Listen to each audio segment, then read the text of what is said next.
coming in, and you can see folks being taken away in wheelchairs. And on the live feed, this is, listen please.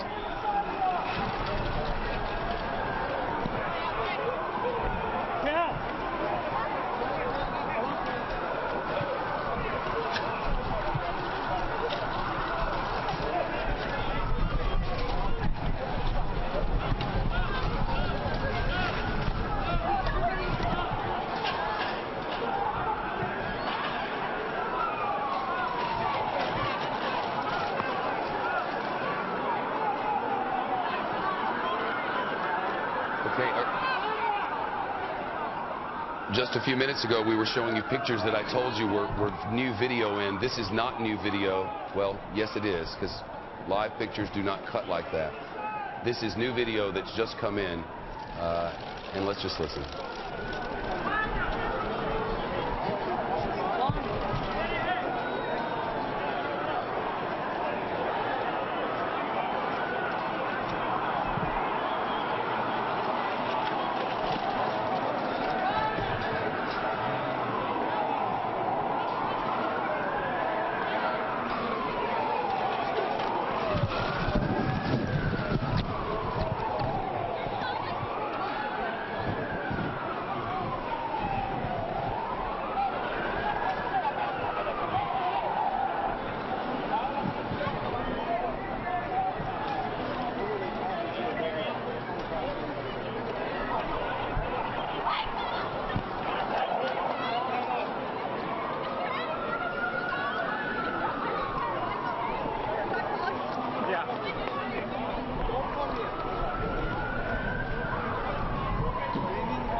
In case you're just joining us, at 21 minutes past 3 o'clock in Boston, there has been at least one, and witnesses report 2 explosions near the finish line of the Boston Marathon, and I have new information for you. I mean, people have been blown apart. They're dead.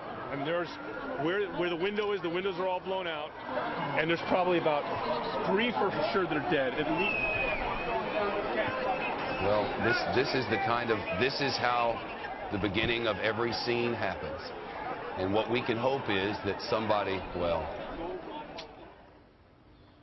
my goodness, an unthinkable scene in Boston this afternoon. It is quickly becoming clear that we're in the middle of a disaster in that city.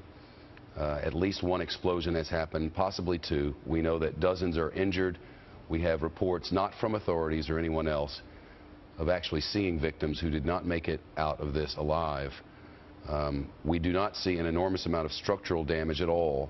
What we see is windows that are blown out and people who are injured who came from behind those glass walls. It's our belief that that's a hotel there, but I'm sure some of the people in the sound of my voice know people in Boston and know people at this marathon and know people who work in those buildings, and would be wrong for us to start guessing about where anything was or who did anything or anything else. For all we know, there's a kitchen in there, and a gas line ruptured and it exploded, and we have a horrible outcome. Of course, whenever you have an enormous public event like this, the oldest of its kind in all the nation, on Patriots' Day, there are reasons for concern. And because we don't know whether those reasons are based in any sort of fact at this moment, I'm going to read for you the latest that we have from the scene. And quoting from the Associated Press, 2 explosions shattered the euphoria of the Boston Marathon finish line today, sending authorities out on the course to try to carry off the injured, while the stragglers in the 26.2-mile trek from Hopkinton were rerouted away from the smoking site of the blast. Competitors and race organizers were crying as they fled in chaos. Bloody spectators were being carried to the medical tent that had been set up to care for fatigued runners. Quoting here, "There are a lot of people down," one man said, whose bib number 17528 identified him as a man from North Carolina. He was not injured, but marathon workers were carrying one woman who did not appear to be a runner. She was bleeding. About 3 hours after the winners crossed the line, there was a loud explosion on the north side of Boylston Street, just before the photo bridge that marks the finish line of this marathon. Then another thunderous explosion could be heard a few seconds later. Runner Laura McLean of Toronto said that she heard 2 explosions outside the medical tent. Quoting, "There are people who are really, really bloody," McLean said. They were pulling them into the medical tent. Quote, "I was expecting my husband any minute," she said. "I don't know what this building is. It just blew. A big bomb, a loud boom, and then glass everywhere. Something hit my head. I don't know what it was. I ducked." That's what we have, and these are the pictures as they are coming into us from My Fox 25 in Boston. Our local anchors and reporters are on scene. Let's listen in. He knows what he's doing. He was the head of Boston EMS, and then he went to go work under the Obama administration. And he said, "I wouldn't miss this for the world." He was here. He loves the Boston Marathon, and you know that he's sort of helping with a triage. And you know that he's on the scene, and he's making sure that people are getting the help they need. Absolutely. My heart just breaks for anybody who's hurt or if this has happened to them. It's just devastating.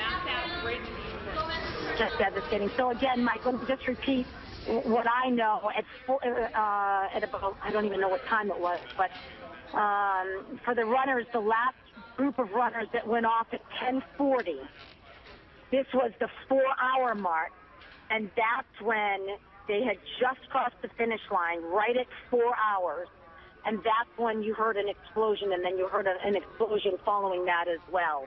And there was a big plume of smoke. I didn't see any residual or any smoke I'm sorry. I didn't see any of that with the second explosion, but with the first one, it was definitely significant, and it was on the side of a building. Guys, daughter Isabella, is that where the Jumbotron was? The woman whom you're hearing speak now is a reporter for our station in Boston who was there when this happened. Let's listen. I'm saying that just for context and wondering if maybe that's where it was. But right where the Jumbotron was, where all the few people who were there, they could look up at it. That's where the explosion was, on the side of that building.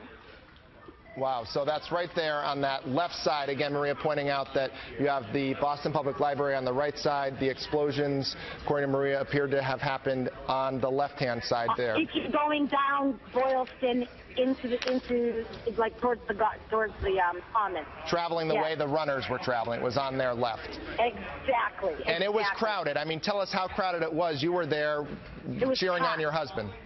It was packed. I mean, they were coming through. It was packed, Mike.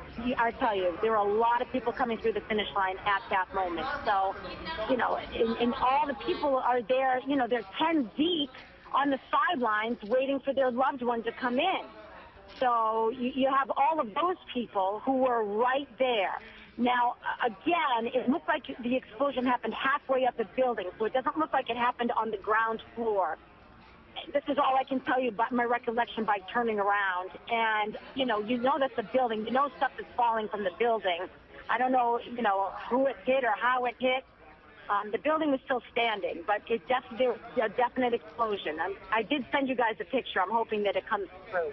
Interesting. So, Maria, again, just to make this point, since you were right there, you're saying from what you could see, it didn't seem like the explosion happened on the ground, but actually happened in the building? Exactly, Mike. In the middle of a building. I was right there. I turned around, and you saw the plume of smoke in the middle of the building. You heard the explosion. It forced you to just jerk your head and turn around.